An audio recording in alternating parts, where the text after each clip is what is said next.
Cumprimento os irmãos com a graça e a paz do Senhor Jesus. Amém.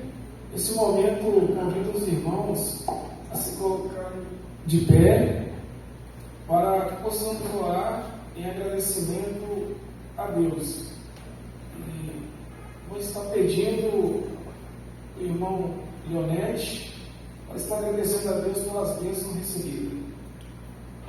Amado Deus e eterno Pai, rendemos graças, Senhor, pelo dia que nós passamos. Obrigado, Deus, pelo cuidado que o Senhor teve conosco, Deus, até aqui, ó Pai. Muito obrigado, Deus, por esse momento, Deus, tão especial nas nossas vidas, ó Pai. Momento esse, ó Pai, que nós podemos ser ajudados, ó Deus, da Tua presença, assim, para louvar e para engrandecer o Teu santo nome. O Senhor venha fazer parte desse culto, ó Pai, em tudo que for feito aqui, ó Deus, seja para a honra e para a glória do Senhor. O Senhor abençoe, Deus, a cada um dos candidatos, ó Deus, a cada louvores, ó Pai, as leituras que aqui vão ser pedidas, ó Pai, a mensagem que vai ser trazida aqui nessa noite, ó Pai. O Senhor esteja abrindo os nossos corações para aprender mais do Senhor. Abençoe a cada pessoa aqui presente, ó Pai. Aqueles, ó Deus, que estão a caminho, o Senhor esteja iluminando os seus passos. Aqueles, ó Pai, que não vai poder estar aqui, ó Deus, de uma forma ou outra, ó Pai, nós não sabemos, mas o Senhor o conhece, Deus. Coloque a tua mão de poder e abençoe, ó Pai, em nome de Jesus. Amém. Amém. E vamos abrir as nossas Bíblias neste momento, e no livro dos Salmos, capítulo 23, do verso 1 ao 6. Eu irei ler os ímpares e os irmãos pares.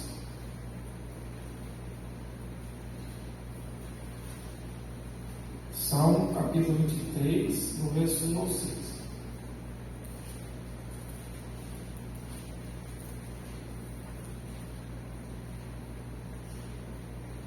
Todos acharam? O Senhor é o pastor, nada me faltará. Ele me faz repousar em pastos verdejantes, leva-me para junto das águas de descanso. Refrigera minha alma, guia-me pelas veredas da justiça, por amor do seu nome.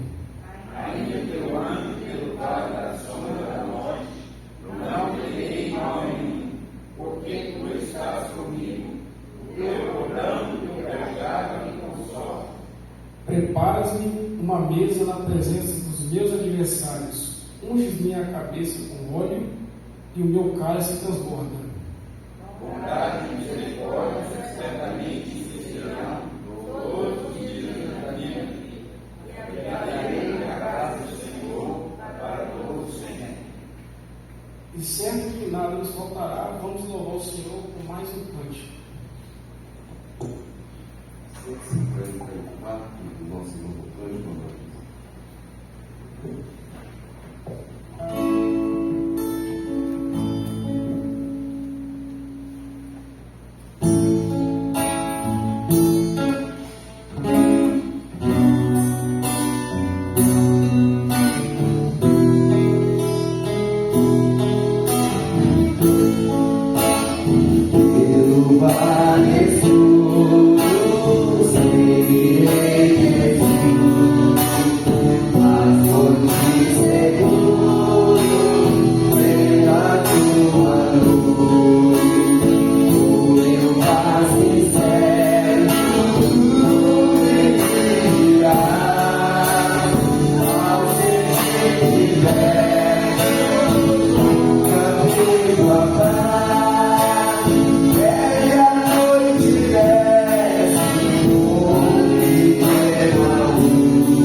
para o nosso momento de contrição, vamos abrir as nossas Bíblias no livro da primeira epístola de João, capítulo 1, versículo 9 e 10.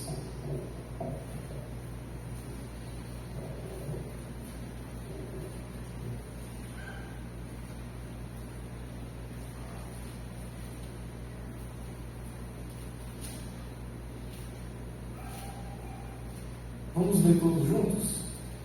Se confessarmos os nossos pecados, Ele é fiel e justo para nos perdoar os pecados e nos purificar de toda injustiça.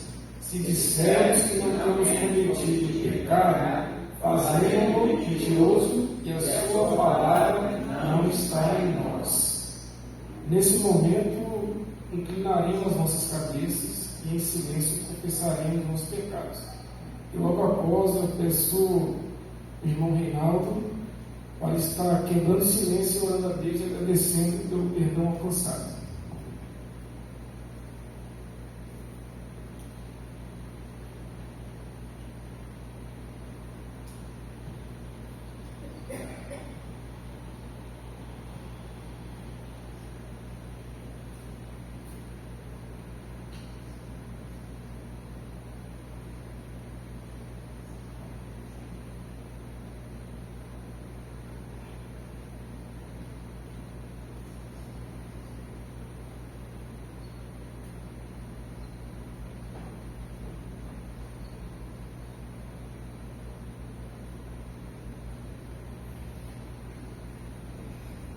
Senhor Deus, nosso Pai, em nome de Jesus, nós queremos, Santo Pai, clamar a Ti, Senhor, pedir perdão dos nossos pecados.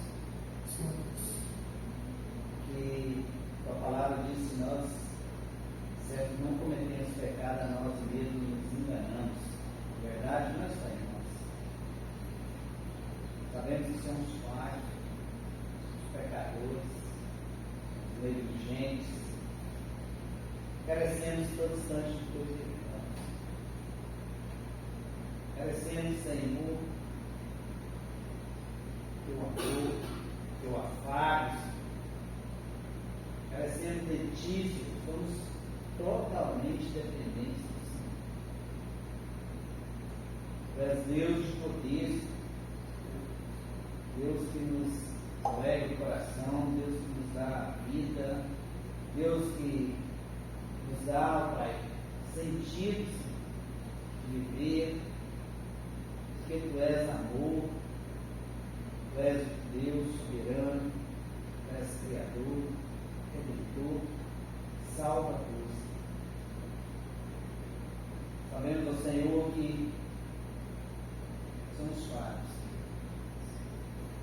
carecendo do Senhor. A palavra nem chegou à minha boca, eu sou reconheço a todos.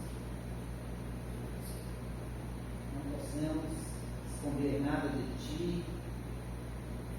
escondendo sim dos homens, mas do Senhor não. Pai querido, em nome de Jesus, eu sou Deus, o Senhor nos fez perfeitos, mas o pecado, Senhor, faz uma separação de nós a Ti. Somos falhos. Perdoa os nossos pecados. Muito obrigado por cada um, Pai, que aqui possa estar confessando o teu pecado. Que o Senhor esteja abençoando cada um.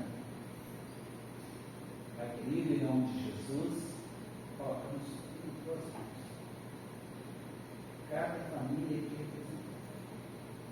Da honra, da glória, seja exaltado o teu nome, Senhor. Em nome de Jesus, para a glória de Jesus. Amém. Amém, Senhor. E pela certeza que Deus já nos perdoou, louvaremos o Senhor por mais um canto. Desenvolve, irmãos.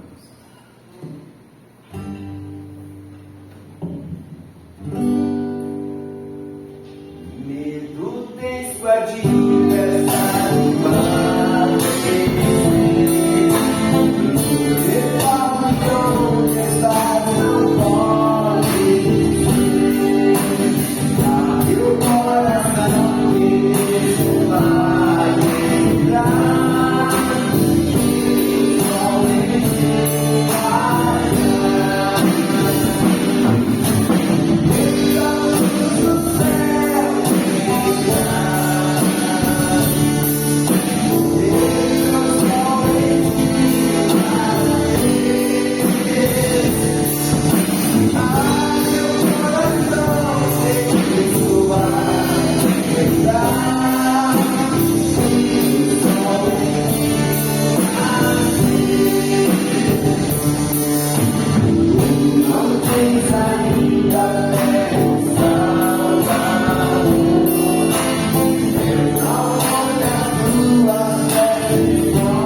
às 8h30, Escola Bíblica Dominical, às 19h30, culto de louvor e oração. Nas terça-feiras temos os cultos nos lares ou aqui na igreja. Temos um culto na casa. Então, irmãos, o culto será aqui na igreja mesmo, na terça-feira, às 19h30. Na quinta-feira, culto de doutrina, às 19h30. E agora também lembramos pedir oração, principalmente pelos enfermos, famílias, jovens e pela igreja. Eu estou pedindo o irmão Jonathan que esteja intercedendo por essas necessidades. Santíssimo Deus, nós te agradecemos por estar aqui na tua casa e queremos te pedir, Senhor, que o Senhor possa estar sarando essas pessoas que estão enfermas, as pessoas que estão com necessidade.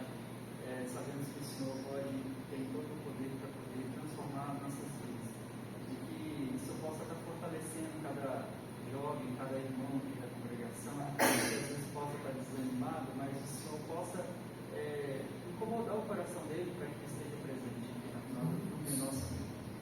Te louvamos por tudo que o Senhor tem feito e por essa semana que está iniciando e pedimos que esteja presente nas nossas vidas nessa semana. Em nome de Jesus. Amém. A partir deste momento, o grupo de louvor estará glorificando e adorando o Senhor, nosso Deus, mais um canto. E você que trouxe o dízimo e oferta pode estar vindo aqui à frente, depositando no das outras lados. Mil graus de distância, com a gente.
Ele é o Criador de toda a natureza, de toda a criação.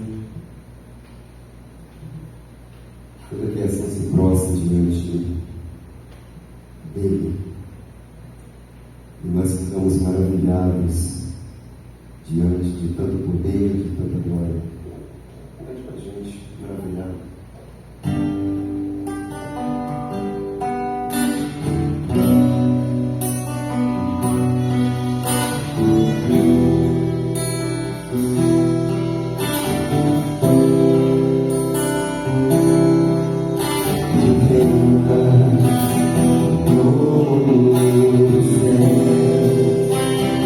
Criações de prosperar.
conseguiríamos, ó Deus, alcançar a vitória.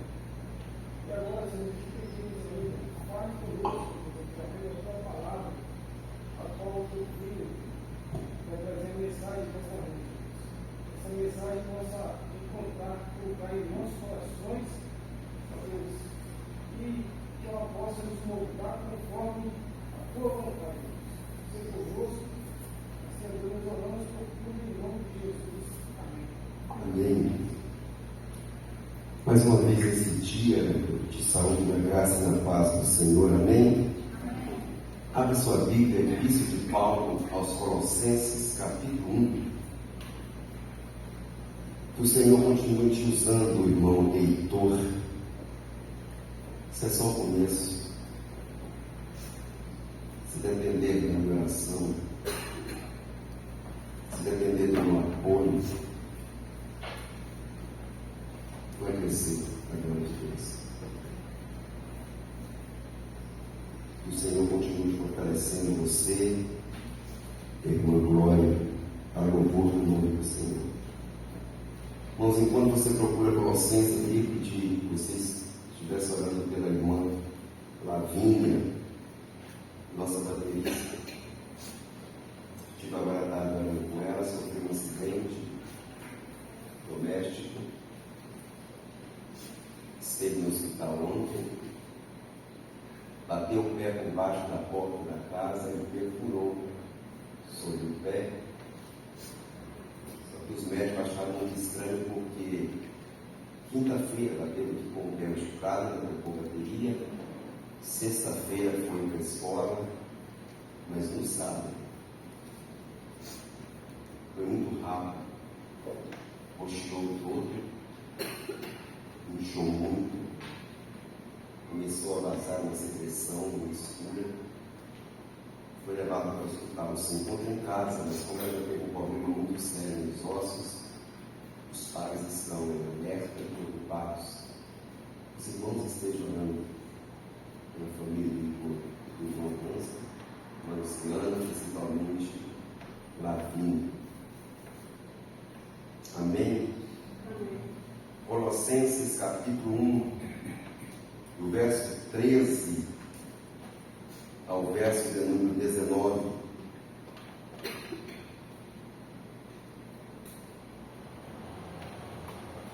Colossenses 1, do verso 13 ao 19. Diz assim a palavra do Eterno: Ele nos libertou do império das trevas e nos transportou para o reino do Filho do seu amor, no qual temos a redenção, a remissão dos pecados.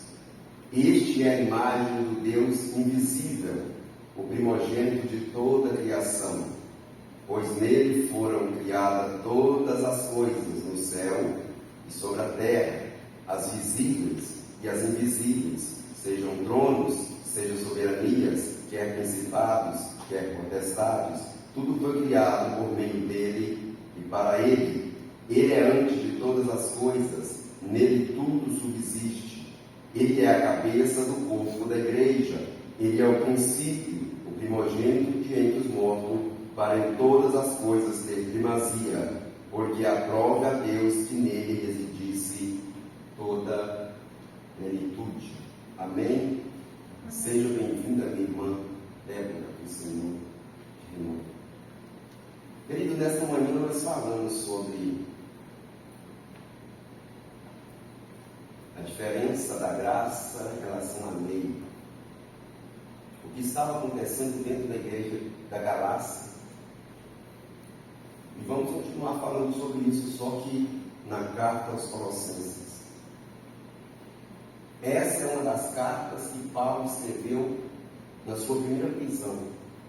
Ele escreveu essa carta, ele estava preso, não para ser martirizado, é um tipo de prisão domiciliar. Foi nesse tempo aqui, desta carta, que ele evangelizou toda a guarda pretoriana. É por isso que ele escreveu Efésios, capítulo 6, a partir do 10, quando ele está olhando para um soldado pretoriano, está vendo capacete, está vendo couraça, está vendo cinto, está vendo espada, está vendo sandálias e está vendo escudo. Então, o Espírito Santo começa a dirigir ele sobre a armadura do Espírito. Porque nesse momento, nesse tempo, ele conseguiu evangelizar toda a guarda pretoriana, uma das guardas mais perigosas de todos os tempos, ou por que não dizer da 7ª legião comum. Ele está preso. Ele nunca foi nesta igreja. Ele não conhece esses irmãos aqui pessoalmente, mas ele acompanha o decorrer da obra. Quem é o pastor lá nessa época? Epáfras. Epáfras que estava dirigindo essa igreja. Era Epáfras que estava diante desta congregação. Epáfras agora percebendo a nocividade de um ensino que está acontecendo no seio da igreja de Colossos, como também estava acontecendo no seio da igreja da Galácia. Ele vai até Roma conversar com Paulo sobre o que está acontecendo, porque ele está alarmado. Como Paulo estava perplexo na carta aos Gálatas, Epáfras também está alarmado. E ele vai conversar com Paulo. Paulo agora resolve escrever esta carta aos Colossenses. Não foi uma carta circular, mas esta carta aqui foi lida na igreja de Laodiceia.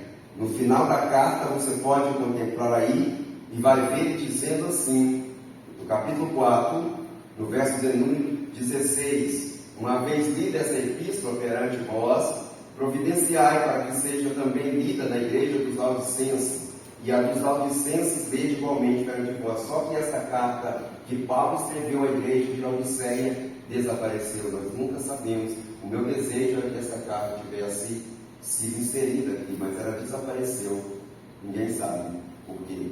Creio que permissão de Deus, assim como a primeira carta que Paulo escreveu aos Coríntios. Porque talvez você tenha uma carta aos Coríntios aqui, mas Paulo escreveu por 3, uma desapareceu. Creio que foi por permissão de Deus. Então temos 2 cartas desaparecidas, uma que ele escreveu aos Coríntios e uma que ele escreveu aos Laodicenses. Creio que foi por permissão de Deus que essas cartas extraviassem e não entrassem para o cânon bíblico como as demais. Paulo agora vai escrever uma carta, porque está acontecendo dentro da igreja de Colossos um ensino nocivo, perigoso. Estava entrando dentro da igreja de Colossos uma crença de que Cristo não era 100% Deus e nem 100% homem. Ele era um tipo de criatura que Deus criou, que fazia um acesso entre o submundo e os céus. Essa era a crença dos gnosticistas. Não sei se você já ouviu essa palavra, gnose ou gnosticismo. A palavra gnose vem do grego conhecimento. Era uma classe dentro desta igreja que batia no peito e dizia: nós temos um conhecimento mais profundo que os demais. O nosso conhecimento é muito mais profundo que os demais. Era um tipo de pessoas que dava vazão a anjos, que acreditava em anjos, que cultuavam anjos. O problema não era acreditar em anjos, o problema é que eles estavam cultuando anjos. Se você olhar aí, você vai ver isso no capítulo 2. E você vai perceber que este povo estava agora trazendo para dentro da igreja algo nocivo que, se Paulo não intervesse, ia arrebentar com a igreja de Colossos. Se você olhar no verso 18 aí do capítulo 2, você vai ver: ninguém se faça árbitro contra vós outros, pretextando humildade e culto dos anjos, baseando-se em visões, enfatuando sem motivo algum na sua mente carnal. Presta atenção que ele estava dando mais valor a anjo do que a pessoa de Cristo. Ele estava dando mais valor a visões do que a própria palavra de Deus. E como eu disse de manhã, não é diferente dos dias atuais. Hoje estamos vivendo este mesmo problema nas igrejas atuais. Pessoas que sobem no púlpito e começam a dizer: desce aqui Gabriel, desce aqui Miguel, e inventa tanto nome de anjo, eu nem sei se existe. Já vi pastor orando, convidando serafins para descer no culto, mas lendo a Bíblia eu aprendi que serafim não tem nada a ver com culto, tem a ver com a santidade de Deus. A função dos serafins é estar diante de Deus de eternidade em eternidade, dizendo: santo, santo, santo é o Senhor dos exércitos. Eu já vi pessoas dizendo: desce aqui Miguel. Miguel não tem nada a ver com o Brasil, Miguel tem a ver com Israel. Se você já leu o livro de Daniel, você vai perceber isso. Ele é o guardião de Israel. Então são esse tipo de nocividade, amados, que estava entrando dentro da igreja de Colossos e que também está entrando no seio das igrejas atuais, principalmente igrejas brasileiras.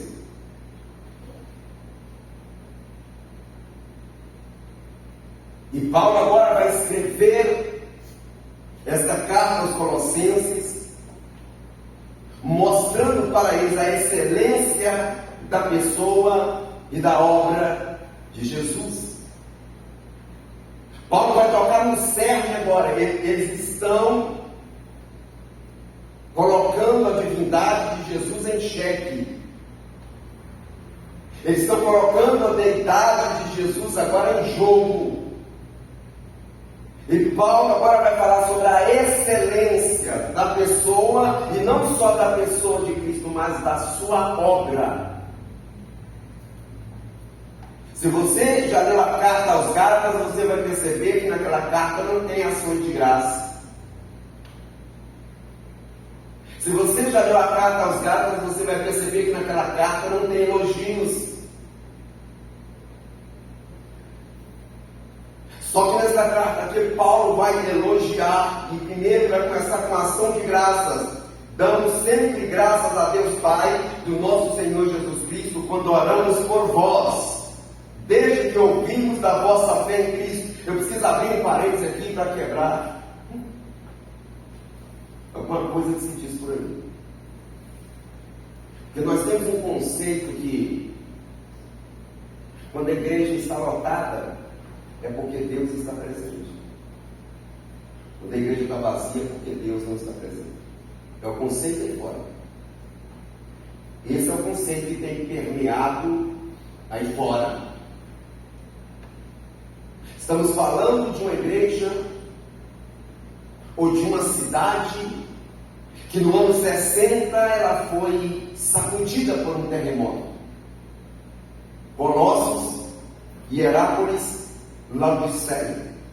Hierápolis conseguiu se reerguer, Laodiceia conseguiu se erguer, mas infelizmente Colossos nunca conseguiu se reerguer. As pessoas estavam migrando de Colossos para Laodiceia. Tem como tirar esse eco aqui, irmão? Estavam migrando de Colossos para Laodiceia, porque era uma cidade rica, era uma cidade abastada. Estamos falando de uma igreja simples e pequena, onde as pessoas estavam migrando para uma cidade maior, onde tinha uma igreja maior, que Jesus vai chamar de pobre, miserável, cega e nu. E Paulo está dizendo aqui: damos sempre graças a Deus Pai, do nosso Senhor Jesus Cristo, quando oramos por vós, desde que ouvimos da vossa fé em Cristo Jesus e do amor que tens para com todos os santos. No verso 9 ele vai dizer: por essa razão também nós, desde o dia em que ouvimos, não cessamos de orar por vós e de pedir que transbordem de pleno conhecimento da sua vontade em toda sabedoria e entendimento espiritual. Por mais que era uma igreja alicerçada, mas toda igreja alicerçada não está isenta de falsa doutrina. Toda igreja alicerçada não está isenta de falsa doutrina no meio dela. Então, depois que Paulo faz ações de graça diante de Deus, ora por eles, ele vai começar agora. Ele já entra de uma vez falando do que ele quer tratar. Já que a divindade de Jesus está em xeque, já que está sendo pregado dentro da igreja de Colosso, é de um Cristo que os gnosticistas não criam, que ele era Deus. Ele começa dizendo: Ele nos libertou do império das trevas e nos transportou para o reino do Filho do seu amor. O que Paulo está enfatizando aqui é o seguinte: em primeiro lugar, Jesus é Senhor da salvação. Em primeiro lugar, Jesus é Senhor da redenção. Porque no verso 14 ele vai dizer: no qual temos a redenção, a remissão dos nossos pecados. A palavra remia, que é comprar de volta. Então o que Paulo está dizendo é que nós não tínhamos capacidade de nos transportar do reino das trevas. Então eu aprendo que existe o reino da luz e o reino das trevas. Então eu aprendo que não existe meio termo. Ou eu estou no reino da luz, ou eu estou no reino das trevas. Não tem meio termo, não tem em cima do muro. Ah, mas eu não fumo, eu não bebo, eu não prostituo, eu pago as minhas contas direitinho, eu sou um bom cidadão, eu sou um bom cidadão. Mas se você não tiver Cristo, você está no reino das trevas, não tem meio termo. Não existe meio termo para isso. Ele nos libertou do império e nos transportou. Por que ele nos transportou? Porque não tínhamos capacidade de sairmos de lá e ir para cá. Foi ele que nos tirou de lá e nos levou para lá, no qual temos a redenção e a remissão dos nossos pecados. Querido, havia uma promissória que incriminava a mim, incriminava você. Não tinha para onde fugir. Havia um escrito, desde Adão, desde a queda de Adão, havia um escrito contra mim e contra você. Porque sendo Adão o representante de toda a humanidade, a partir do momento que Adão cai, a partir do momento que vem a queda através de Adão e Eva, todos aqueles que nasceram depois de Adão e Eva se tornaram pecadores. Não tem como fugir do pecado original.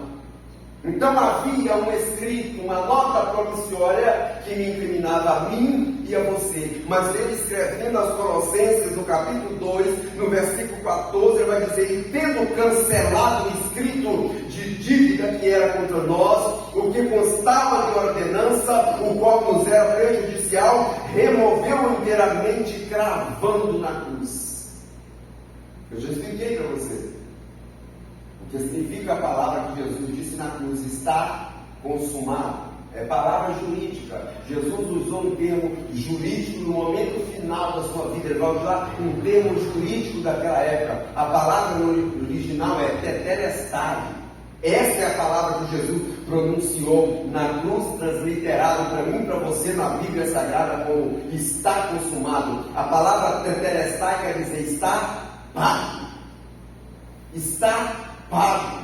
Ele estava dizendo para Deus: eu paguei, Pai.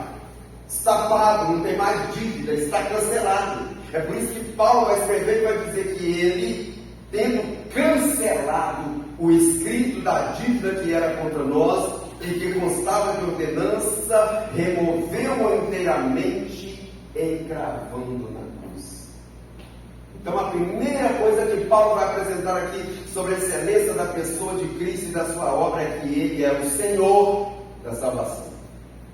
Sem ele não haveria salvação. Sem o sangue dele emanado na cruz não haveria perdão. Sem o sangue dele emanado na cruz não haveria remissão. Sem o sangue dele emanado na cruz, eu e você estaríamos perdidos. Mas ele continua. Ele vai dizer: este quem? Este que nos libertou. Este é a imagem do Deus invisível. A imagem do Deus invisível. Deus nunca aceitou que se fizesse imagem dele. É um dos primeiros mandamentos. Está lá em Êxodo 20. Não farás para ti imagem de escultura.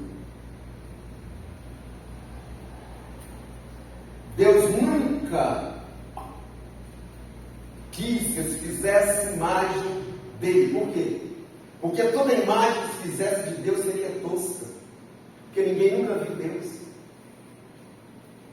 Ninguém nunca viu Deus. Quem aparecia no Antigo Testamento não era o Pai, era o Filho.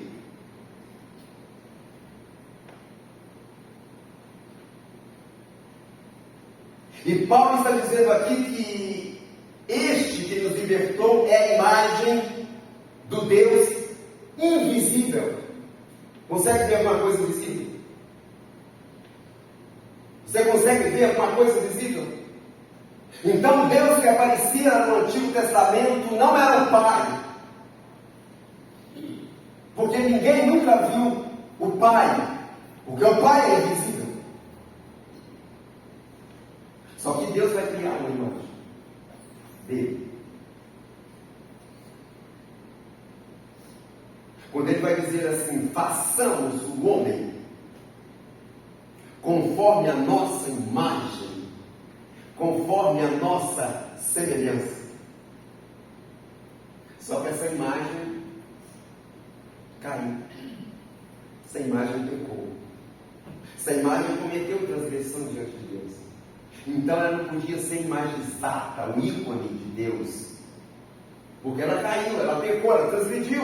Então Adão não podia ser imagem exata de Deus.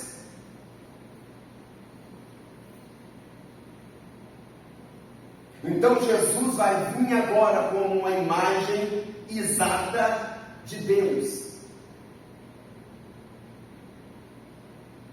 Quem vai dizer isso para mim e para você é João. E o Verbo se fez carne e habitou entre nós, verso 14 do Evangelho de João. E o Verbo se fez carne e habitou entre nós, e vimos a sua glória como a glória do unigênito do Pai.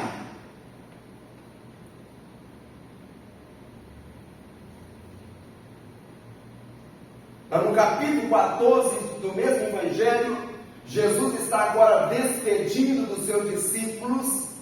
E ele vai dizer assim: não se turbe o vosso coração, crede em Deus, crede também em mim. Na casa de meu Pai há muitas moradas, se não fosse assim, eu não vos teria dito. Eu vou preparar-vos lugar, e se eu for e vos preparar lugar, virei outra vez, para que onde eu estiver, estejais vós também. E vós sabeis para onde eu vou. Quando Jesus termina de pronunciar essa frase, Tomé vai olhar para ele e vai dizer: Senhor, nós não sabemos o caminho, e nem para onde o Senhor vai.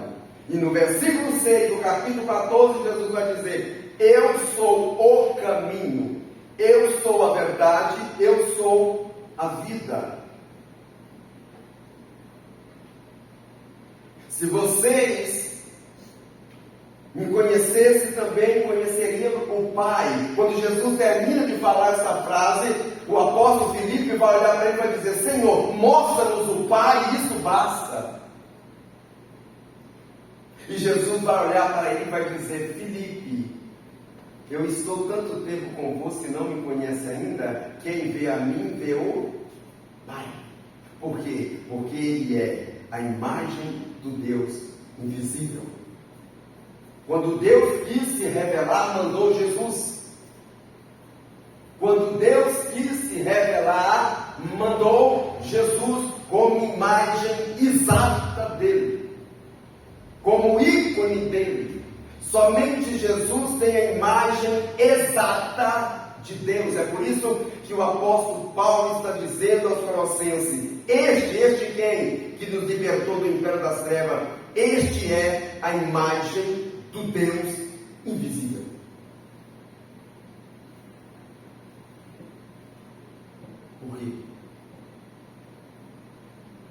se Deus é invisível, como alguém vai ver? Então, ele precisava de um corpo.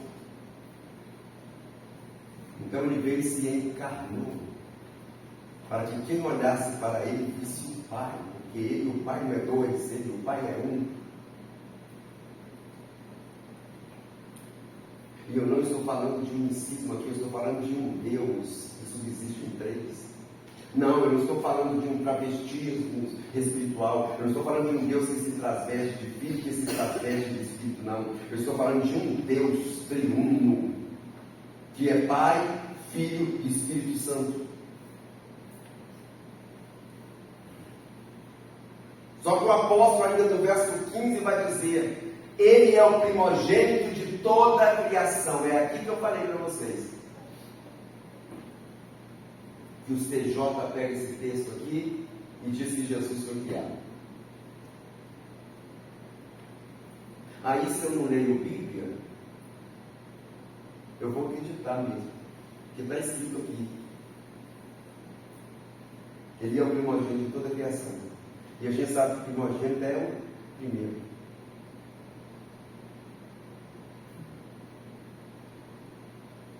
Mas João vai e esclarece isso para a gente. No princípio era o Logos, palavra, verbo. E o Logos era Deus.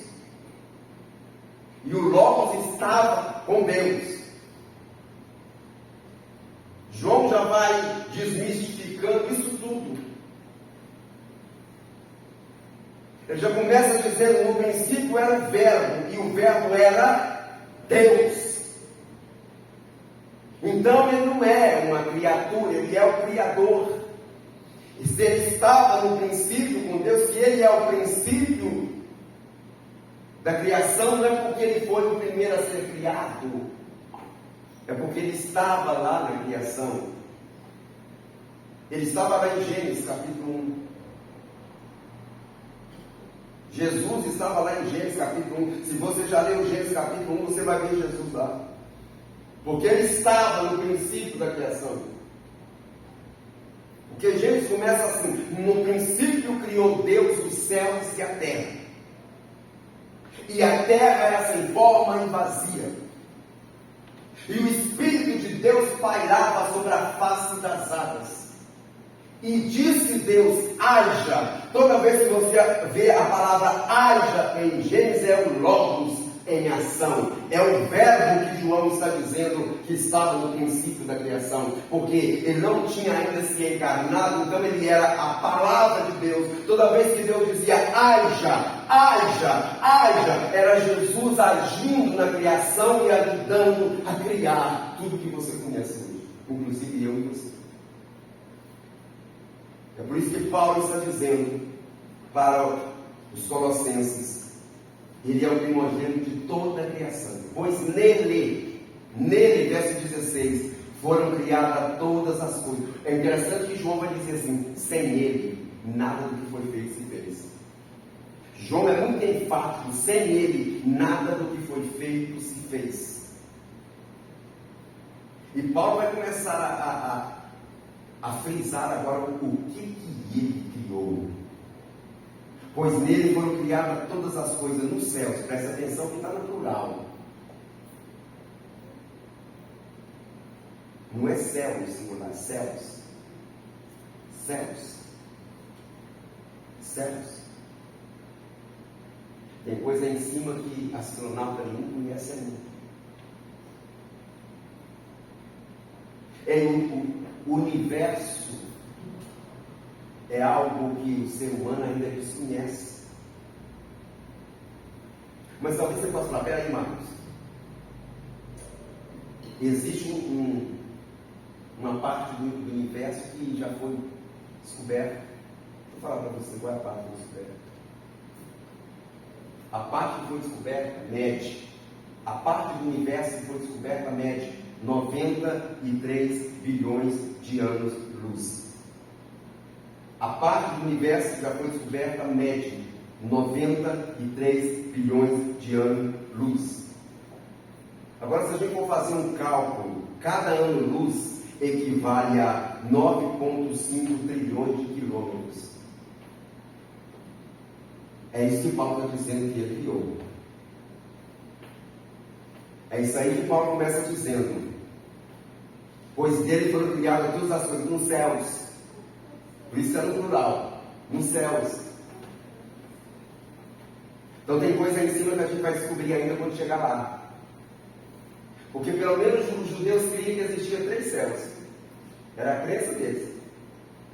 Paulo vai dizer isso. Eu conheci, capítulo 12 de 2 Coríntios. Eu conheci um homem, não sei se em espírito ou se em carne, foi até ao 3º céu.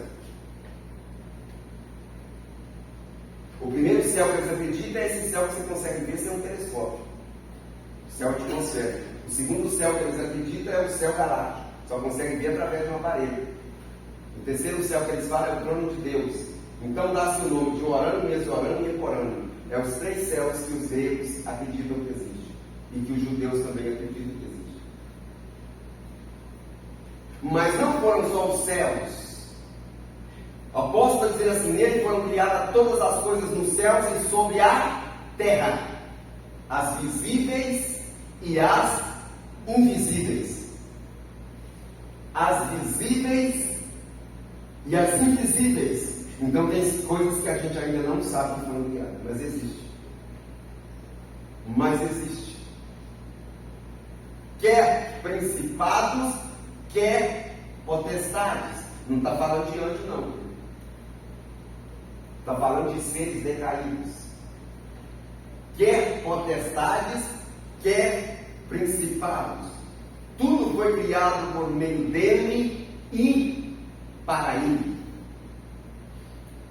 Deus quis agradar o Filho e disse: vou criar para você. Esse é o termo aqui. Tudo isso que foi criado para ele e por meio dele. E no verso 17 ele vai dizer: ele é antes de todas as coisas, nele tudo subsiste. A palavra subsiste aqui quer dizer permaneça de pé. Essa é a palavra aqui. Permaneça de pé. Mas não é só permanecer de pé, permaneça de pé interligados. Jesus não foi só o criador de todas as coisas, ele é o mantenedor de todas as coisas. Sabe por que o mundo não desaba? Porque Cristo está sustentando. Sabe por que o mar tem o seu limite? Ele só vai até ali na praia e volta porque Cristo colocou o limite nele. É ele que sustenta todas as coisas. Ele é antes de todas as coisas, nele tudo subsiste. É Cristo que faz tudo existir e permanecer existindo. Olha como Paulo está trazendo para a igreja de Colossos quem é o Jesus que eles estão colocando em xeque. Primeiro, ele é Senhor da salvação. Segundo, ele é Senhor da criação. É o segundo ponto que Paulo está tratando aqui, a partir do versículo 15. Ele é Senhor da criação, porque tudo foi criado por meio dele e para ele. Ele é antes de todas as coisas, nele tudo subsiste. É ele que sustenta, é ele que mantém o equilíbrio. O equilíbrio. Eu creio que você já sabe que os árabes conseguiram fazer um aparelho que está chovendo. E justamente por ironia do destino, quando estava acontecendo a catástrofe, o Rio Grande do Sul estava tendo enchente também, no Emirados Árabes, no pleno deserto. Consegue entender isso? Porque só Jesus tem o controle. O homem pode até fazer chover, mas não tem poder de controlar.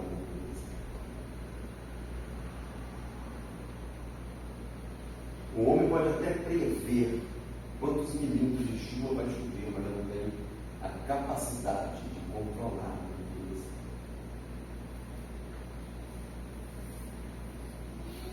Ele é antes de todas as coisas, nele tudo subsiste.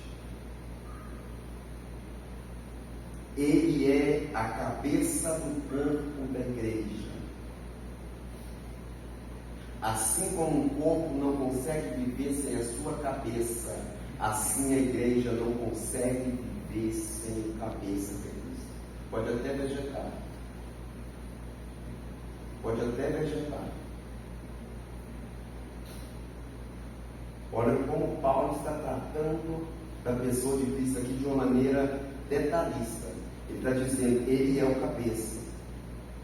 Então, em primeiro lugar, ele é o Senhor da salvação. Em segundo lugar, ele é o Senhor da criação. Em terceiro lugar, ele é o Senhor da igreja. Ele é o Senhor da igreja.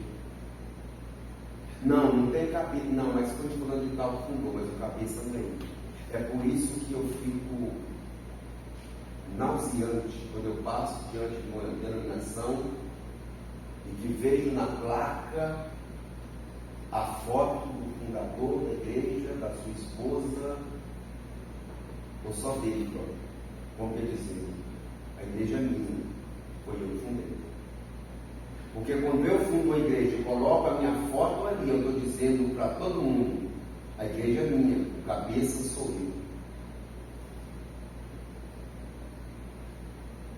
Mas olha o que Paulo vem dizendo. Ele é o cabeça do corpo da igreja. Ele é o cabeça do corpo da igreja. Não existe igreja sem Cristo sendo cabeça, não. A partir do momento que o pastor bate no peito e diz quem manda aqui sou eu, acabou a igreja. Porque só tem um que é o dono da igreja. E foi ele que pagou o preço por ela. Ele é o cabeça do corpo da igreja. É ele que comanda. É ele que a dirige. É ele que a direciona. É ele que dá a diretriz para ela. Da mesma forma que o nosso cérebro consegue mandar comando para o dedo, para o dedão do pé, para você levantar, para você sentar, porque é o meu cérebro que manda esses comandos para as minhas células, para que eu possa mexer um dedo, para que eu possa mexer a mão, para que eu possa pegar um garfo, uma colher, para que eu possa falar, para que eu possa respirar. Assim também Cristo, é Ele como cabeça que dá o comando para a igreja. A partir do momento que a igreja deixa de ser comandada por Ele, não é mais corpo de Cristo. Mas Paulo vai dizer ainda no verso 18, ele é o princípio, o primogênito de entre os mortos. Presta atenção que essa ênfase, ele é o princípio, é para mostrar que ele não foi criado. Ele estava lá, desde a eternidade. Desde a eternidade ele estava lá. É por isso que eu falo que a partir do momento que eu prego de Malaquias para trás e não consigo achar Jesus, então a minha pregação não é cristocêntrica, ela vai ser bíblica, porque eu preciso encontrar Jesus de Gênesis a Malaquias, mesmo que ele não tenha sido encarnado ainda, mas ele está lá. Ele está lá. É por isso que volta e meia Paulo está dizendo, ele é o princípio. Ele é o princípio. Ele é o princípio. Ele é o princípio, o primogênito de entre os mortos. Primogênito de entre os mortos. Ele foi o primeiro que ressuscitou. Se ele é o primogênito, então é de muitos que vai ressuscitar ainda. Mas ele é o primogênito de entre os mortos. Ele foi o primeiro que ressuscitou. Mas talvez você possa dizer, peraí, eu já li lá no livro de Reis que Elias ressuscitou o filho da viúva de Sarepta. Eu já li lá no livro de Reis também que Eliseu ressuscitou o filho da Sunamita. Eu li lá em João que Jesus ressuscitou Lázaro. Eu li lá em Marcos que Jesus ressuscitou a filha de Jairo. Eu li lá em Lucas que Jesus ressuscitou o filho da viúva de Naim. Eu li lá em Atos que Pedro ressuscitou uma mulher chamada Dorcas. E aí? Mas me pergunta, Esse pessoal está vivo até hoje? Dorcas está vivo até hoje? O filho da viúva de Naim está vivo até hoje? Lázaro está vivo até hoje? A filha de Jairo está viva até hoje? Eles ressuscitaram sim com o mesmo corpo carnal e morreram novamente. Não sei quantos anos depois, porque a história não diz. Mas e Jesus?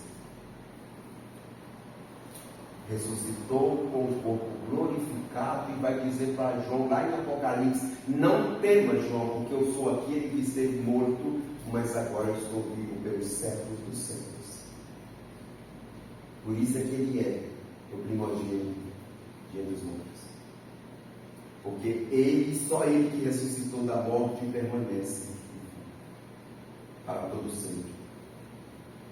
Ele é o primogênito diante dos mortos, para que em todas as coisas ter a primazia. Ele é o primeiro de todas as coisas. Ele é o primeiro de todas as coisas. E Paulo termina de falar sobre a excelência dele, dizendo: porque aprove a Deus que nele residisse toda plenitude. Toda plenitude. Aqui Paulo joga um balde d'água de uma maneira tremenda naquilo que os gnosticistas estavam fazendo. Porque aprove a Deus que nele residisse toda plenitude de quê? Ele não fala aqui toda plenitude de quê, mas ele vai falar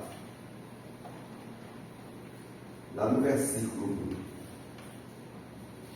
de número 9, do capítulo 2, ele vai falar que plenitude é essa.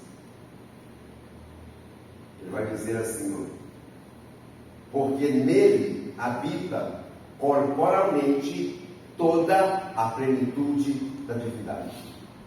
Não, ele não é uma criaturinha qualquer. Ele não é um semideus, ele é Deus. É isso que Paulo está dizendo. Não, ele não é um semideus, ele é Deus. Ele não é uma criatura qualquer, ele é Deus. Porque nele habita, residisse, Paulo está dizendo que reside toda a plenitude de Deus. É por isso que ele é a imagem perfeita de Deus, porque ele é 100% Deus. Ele é igual a Deus em essência, em poder, em divindade. Porque lá em Apocalipse, o mesmo louvor que está sendo endereçado a Deus, está sendo endereçado a Ele.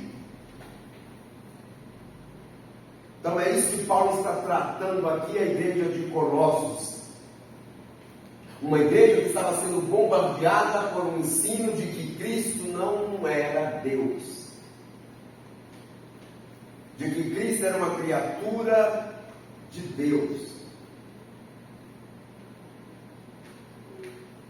Da mesma forma que o sabatista diz que Jesus é Miguel e Miguel é Jesus. Não. Jesus é Deus, Miguel é arcanjo. Esse é o perigo. Esse é o perigo de colocar Jesus em igualdade com criatura. Jesus não é criatura, ele é criador. Gabriel não é criador, é criatura. Miguel não é criador, é criatura. Paulo vem combatendo o tempo todo. Porque esse negócio de heresias, isso não é da guarda do século XXI, isso é do século I. Já tinha sido combatida lá. Imagina se hoje está esse estardalhaço no seio das igrejas. Imagina se Paulo não tivesse combatido isso lá atrás. Como não estariam nossas igrejas hoje? E ele vem combatendo e mostrando quem é Jesus. Porque aprove a Deus que nele quem? Nele que nos libertou. Nele quem? Nele que é a imagem visível de Deus. Nele quem? Nele que é o Criador de todas as coisas. Que nele residisse toda a plenitude de Deus. Eu creio que algo que precisa ser falado volta e meia. Quem é Jesus? Porque ele está deixando de ser pregado por aí. Está deixando de ser pregado por aí. Eu creio que é um tema que volta e meia tem que estar tratando. Quem é Jesus? Para que nós não esqueçamos quem é Jesus verdadeiramente. Não, ele não é um office boy, quando eu falo para ele assim, eu preciso de uma bênção, e daí? Porque o Jesus que está sendo pregado por aí é semelhante a um office boy. Você pede, ele tem que fazer. Você pede, tem que acontecer. Você pede, tem que trazer. Não, ele é Senhor. Ele é Senhor. É isso que nós temos que ter essa convicção. Quando alguém chegar para gente e apresentar um Jesus office boy, você diz, não, esse Jesus aí não é o meu, porque o meu é o Senhor, Criador dos céus e da terra. O meu que eu sirvo, nele reside toda a plenitude de Deus. Não, o Jesus que eu creio é aquele que está sentado à destra do Pai, cheio de glória. Porque o Jesus que está sendo apresentado por aí não é o Jesus que eu acabei de apresentar para vocês. O Jesus que está sendo apresentado por aí é um Jesus subcelente, é um Jesus externo. O seu pneu furou, então eu vou lá e vou pegar ele. Porque é assim ou não é? A gente só lembra do pneu subcelente quando o nosso furou. Já tinha 5 meses que eu não enchi o pneu subcelente, hoje eu lembrei.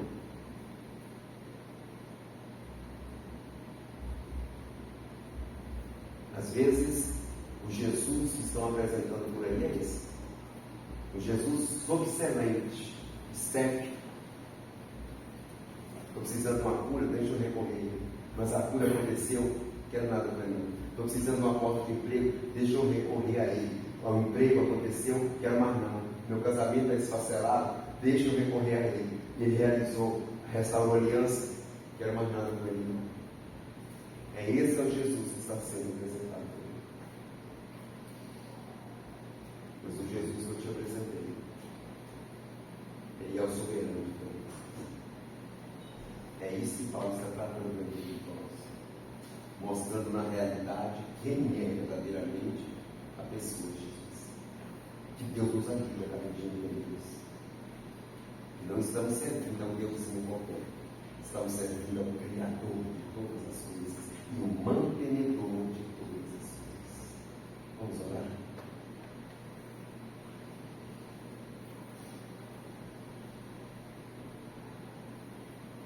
Obrigado, Senhor, por tua palavra. Obrigado porque mais uma vez o Senhor nos alertou contra ensinos nocivos que pode corromper até a gente.